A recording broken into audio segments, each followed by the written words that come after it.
Hola con todos, vamos a continuar. Previos ya a hacer las configuraciones, ¿no? Y las pruebas, vamos a hablar un poco de topologías, ¿ok? Vamos a hablar cuál es la topología que podríamos utilizar para manejar el XB, ¿no? Bueno, esta es una fracción de un gráfico que hemos visto anteriormente, ¿no? Donde teníamos dos XBs que se comunican para darle, digamos así, ¿no? La posibilidad de que se comuniquen inalámbricamente estos elementos, ¿no? En este caso, Arduinos, ¿no? Queremos que estos dos Arduinos se comuniquen inalámbricamente, utilizamos XBs para ellos. Habíamos descifrado dos etapas. La primera es de comunicación Arduino XB, que va a ser serial, y la etapa de aire, que va a ser una frecuencia. ¿Ok? Bueno, si bien es cierto, ¿no? Esta imagen pareciera punto a punto, y es más, es punto a punto, porque se comunica este SB con este otro SB, ¿ok? Este SB con otro SB. Pero hay la posibilidad, ¿no? Es la posibilidad de que estos dos XBs que se van a comunicar estén bien lejanos, mucho más allá del alcance del SB. O queramos que la comunicación de estos dos Arduinos sea en extremos lejanos, mucho más allá de lo que se pueden comunicar los XBs. Entonces, puede haber acá, entre estos dos XBs, podría haber una red de XBs que me van a permitir que estos dos elementos se comuniquen, ¿no? Digamos así. Bueno, si bien es cierto, acá he puesto la imagen del XBS2C, debería ser el XB3, ¿no? Pero simplemente es para ilustrar. Recuerden que el XB3 se puede comunicar con el S2C y viceversa. Entonces, supongamos que acá tenemos una red de XBs, ¿no? Entonces, ellos se van a comunicar a través de esta red. O sea, este elemento, este XB se sigue comunicando con este otro XB, pero van a pasar por una serie de XBs que van a permitir la comunicación. Vamos a suponer que tenemos un conjunto, una red ya de nuestro propio XB. Entonces, esta red que está acá, básicamente va a ser una topología, ¿no? Va a ser una topología, donde puede ser punto a punto, si no hay nada, es directo, o puede ser una red mesh, ¿no? Esta acá podría ser una, o debería ser una red mesh. Cuando ya no es punto a punto, estamos hablando de que es una red mesh. Entonces, vamos a hablar un poco de cómo es o cómo se forma o cómo se compone esta red mesh de acá. ¿Ok? Es lo que vamos a hablar, asumiendo que existe. El XB no solamente se utiliza para comunicación punto a punto. El XB nos permite, nos da la facultad de poder crear una red propia. ¿Ok? Nos da la facultad de poder crear una red propia. Y esa red va a ser una red mesh, que obviamente va a ser gobernado, como habíamos dicho, por un protocolo. ¿Ok? Tenemos acá la primera red mesh. ¿Ok? Es una red Zigbee. ¿Ok? Es una red Zigbee. Una red Zigbee es una red abierta, una red open, ¿ok? Es una red abierta, es un protocolo abierto el Zigbee para una red mesh, donde está compuesto de tres elementos. ¿Ok? Tenemos acá el ejemplo de una red mesh. Primero es el C, el coordinador, el coordinator, ¿ok? El coordinador es aquel elemento que va a crear la red, ¿ok? Así sean dos elementos, ¿ok? Así sean solamente dos XBs que tienen que comunicarse entre ellos, igual hay que formar la red. Uno de esos elementos va a tener que ser el coordinador.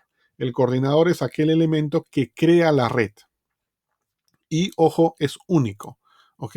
En una red solamente puede haber un coordinador, porque es aquel que va a crear la red. Luego tenemos el otro elemento que es el router. El router, ¿no? Es el elemento, parte de la red, que permite que se enrute tráfico a través de él. Es decir, por ejemplo, ¿no? Este R de acá quiere enviar la información a este E. Entonces, él simplemente apunta a él, apunta al E. Y automáticamente, si están fuera de alcance, el router de acá viene por acá la información y la traspasa. O viceversa, viene por acá y la traspasa. Él automáticamente va a reenviar la información. ¿Es necesario configurarlo? ¿Es necesario entrar a la configuración de este router para que sea capaz de enrutar? No, lo va a hacer automáticamente. Basta que sea router para que enrute la información. ¿Ok? Entonces, si queremos comunicar dos XBs de largo alcance o más allá de su alcance, podemos poner un router en punto medio y automáticamente ya se van a poder comunicar. Siempre y cuando haya alcance con ese router, obviamente, ¿no? Ya se van a poder comunicar. Es propio ya del mesh, es propio ya de la red. No hay que hacer mucha configuración para eso. Ya es propio. ¿Ok? Y tenemos otro elemento que es el end device, que es estos elementos que están en los extremos. ¿Ok? ¿Cuál es la característica del end device? Que no enruta. ¿Ok? No enruta. Si acá tuviéramos otro elemento, que es un otro end device por acá o otro router, y no tiene alcance con él, no va a poder enviarse. Los end device no enrutan, los routers sí. Si queremos que él se enrute, hay que ponerlo como router. Si queremos que este elemento end device sea capaz de enrutar tráfico, no tiene que ser end device, tiene que ser router. ¿Cuál es la diferencia entre router? ¿Por qué no todos son router? ¿Por qué no son todos end device? Va a depender de la funcionalidad. Un end device tiene la capacidad del sleep, de poder dormir. Un router no tiene la capacidad de poder dormir, porque justamente tiene que estar siempre alerta para enrutar, tiene que estar siempre despierto para poder enrutar. Sin embargo, un end device sí puede dormir si es el dispositivo final, ¿no? Es el que tiene la información a enviar, él puede dormir por un tema de ahorro de energía. Coordinador único en la red, ¿ok? Entonces, estos son los elementos de una red Zigbee, ¿ok? En una red Zigbee puede haber tres elementos. Sí o sí tiene que haber un coordinador para crear la red y los demás elementos, de acuerdo a su funcionalidad, pueden ser router o end device. Y esta es la red propia, esta es la red propia Zigbee que se ha formado, ¿ok? Obviamente esta red necesitará salir, ¿no? Necesitará salir a otra red, ¿no? Puede ser a IP, por ejemplo, ¿no? Puede ser, no sé, por Wi-Fi, por un cable de Ethernet, por LTE, por 3G, etcétera, ¿no? Puede salir básicamente a otro tipo de red. Lo hace mediante gateways, que justamente habíamos mencionado anteriormente. En Zigbee, que es la frecuencia 2.4 GHz, los Zigbee trabajan a 2.4. En Zigbee, ¿no?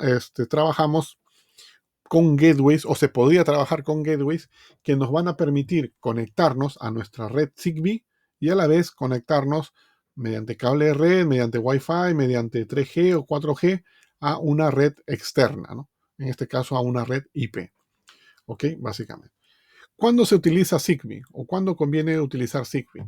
Principalmente cuando queremos conectarnos o queremos que alguno de estos elementos sean de otro fabricante. Si queremos que nuestra red sea compatible con otros fabricantes. Porque el Zigbee es un protocolo abierto. O sea, podemos comunicarle con otros fabricantes que tienen sus dispositivos que queremos que se junten a la red. ¿Okay? Es un tipo de topología de mesh, el Zigbee, que lo podríamos usar. La otra topología, ya prácticamente similar, idéntica, es la Digimesh. Digimesh es un protocolo propietario de Digi, propio de Digi. ¿Okay? Digimesh fue creado por Digi, es propietario de Digi, es un protocolo propietario que los Zigbee también pueden trabajar. ¿Cuál es la diferencia entre Zigbee y Digimesh? Bueno, principalmente que todos sus elementos es único. No hay coordinador, no hay router, no hay end device, simplemente todos los elementos son únicos, son los mismos, que obviamente también se pueden conectar a un gateway y pueden salir. Y las funcionalidades de dormir, de enrutar, etcétera, se le agregan a los elementos de esta red. ¿Ok? Se le puede agregar estos elementos de esta red para que puedan dormir, ¿no? O etcétera, ¿no? Enrutar, etcétera, etcétera. ¿Ok? Entonces, es más simple. Este de acá, este protocolo es mucho más simple que el Zigbee en su trabajo, porque todos funcionan de la misma manera. Cuando uno vaya a trabajar, tiene esas dos opciones. Empieza a trabajar con Zigbee o empieza a trabajar con Digimesh. Uno tiene que escoger cuál de los dos va a usar, ¿no? Dependiendo de cómo va a ser. Si todo su trabajo va a ser con Exvis, podrían usar Digimesh. Si van a colocarle algún elemento de otro fabricante, podrían usar Zigbee. ¿Ok? Ya va a depender de cada uno cuál usar. Listo, muchas gracias por su atención y nos vemos en el siguiente capítulo.